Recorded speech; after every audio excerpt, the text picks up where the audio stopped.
B core. तो देखो chapter 7 चल रहा है ग्लिम्पसेस ऑफ इंडिया, जिसमें हम भारत की 3 झलक की बात करते हैं। पहली झलक हमने कहां पर देखा? गोवा में।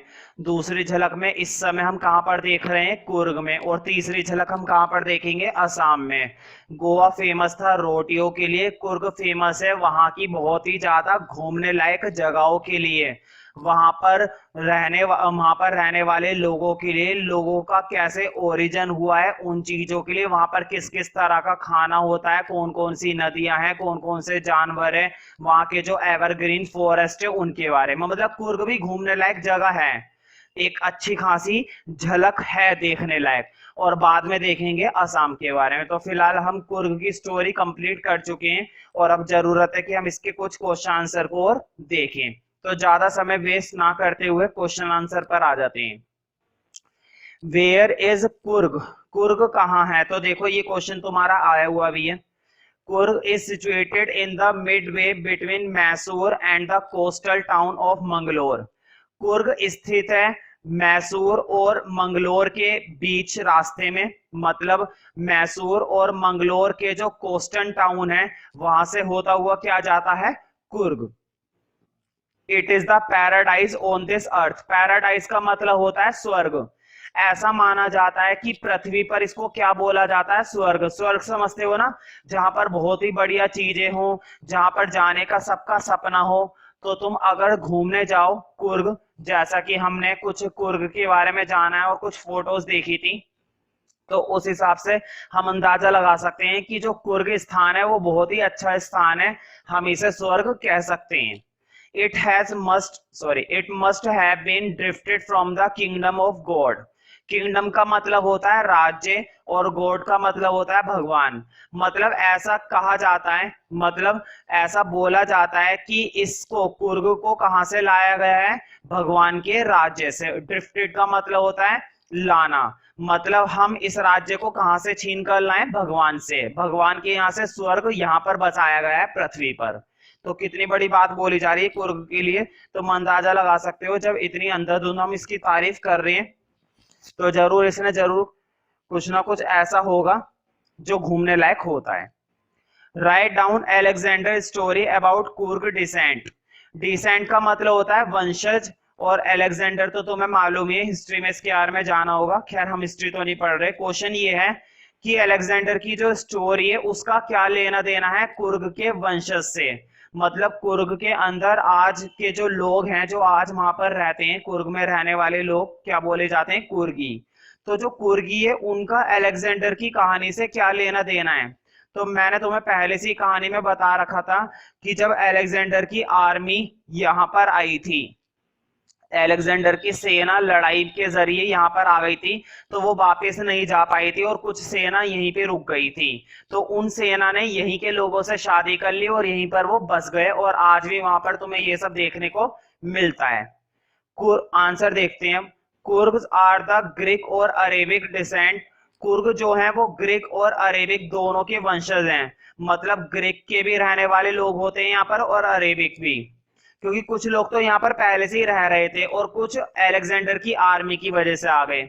इट इज सेड दैट, ऐसा कहा जाता है, a part of Alexander army moved along the south coast. ऐसा कहा जाता है कि जो अलेक्जेंडर आर्मी का एक हिस्सा था वो यहाँ पर आ गया था साउथ कोस्ट के जरिए।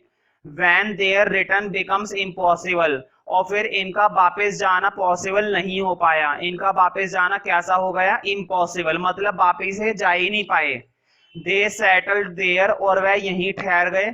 एंड मैरिड द लोकल्स, और यहीं के रहने वाले लोगों से शादी कर ली। तो लोकल्स का मतलब समझते हो? लोकल्स का मतलब होता है वहीं के रहने वाले लोग, आसपास के लोगों से शादी कर ली। नेक्स्ट क्वेश्चन देखते हैं। तो देखो नेक्स्ट क्वेश्चन चॉइस में 2 दे रखे हैं। इसका मतलब ये हुआ कि दोनों में से अगर कोई सा भी क्वेश्चन पूछा जाता है तो तुम यही वाला आंसर वहां पर भी लिख सकते हो। तो देखो, what is the story of Coorg for origin. मतलब कुर्ग के लोगों की क्या कहानी है अरब के लिए, मतलब उनको क्यों अरेबिक बोला जाता है। What is the story about the Kodagu people descent. मैंने तुम्हें बताया था कुर्ग में रहने वाले लोगों को कोडागूज भी बोला जाता है, क्योंकि कुर्ग का दूसरा नाम क्या है? कोडागू। तो क्वेश्चन यही है कि क्या कहानी है कोडागू की और किस तरह से इनका ओरिजिन हुआ है। तो देखो ये क्वेश्चन भी आया हुआ है, कंपार्टमेंट में बल्कि आया हुआ है। पीपल थिंक दैट, लोग सोचते हैं, Coorgi people are of Arab origin, जो कुर्ग के लोग हैं वो कहां से आए हैं, अरब ओरिजिन से आए, मतलब उनकी शुरुआत कहां से हुई है, अरब से।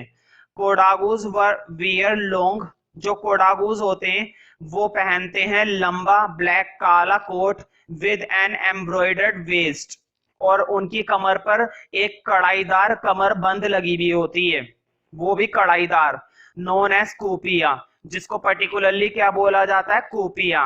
ध्यान रखना इसको बोला जाता है कूपिया। और अरब के अंदर जो लोग होते हैं ना वो भी कुछ इस तरह की चीज पहनते हैं, लेकिन वो कूपिया नहीं होती, वो होती है कूफिया।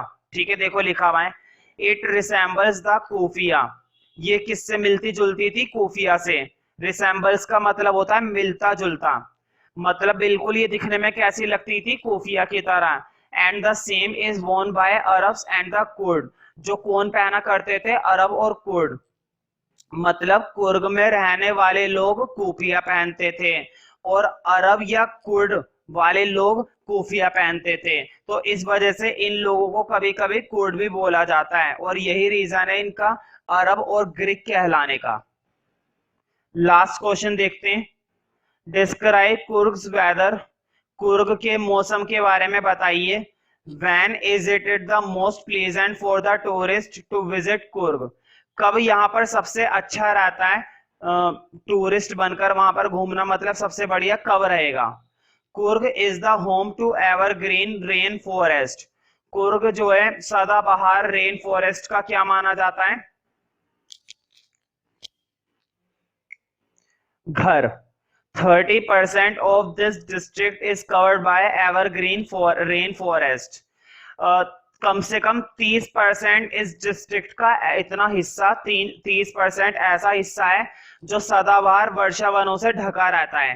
ड्यूरिंग द मॉनसून, जब यहाँ पर मॉनसून होता है मतलब बारिश का समय होता है, it rains enough to keep the visitors away, मतलब इसकी यहाँ पर इतनी बारिश होती है कि विजिटर्स को इससे दूर ही रहना चाहिए। ठीक है, क्योंकि उस केस में कुछ भी हो सकता है। तुम अंदाजा लगा सकते हो 30% तो वैसे ही बारिश होती रहती है इस डिस्ट्रिक्ट में। तो जब बारिश का मौसम होता है, जब मॉनसून का टाइम होता है, तो वो इतना काफी है कि विजिटर्स इससे दूर रहें। The weather is perfect for tourist from September to March, तो यहाँ का जो मौसम होता है सितंबर से लेकर मार्च तक का, वही परफेक्ट है यात्रियों के लिए। अगर कोई टूरिस्ट यहाँ पर आके एंजॉय करना चाहता है तो वो सितंबर से लेकर मार्च तक के महीने में आकर एंजॉय कर सकता है।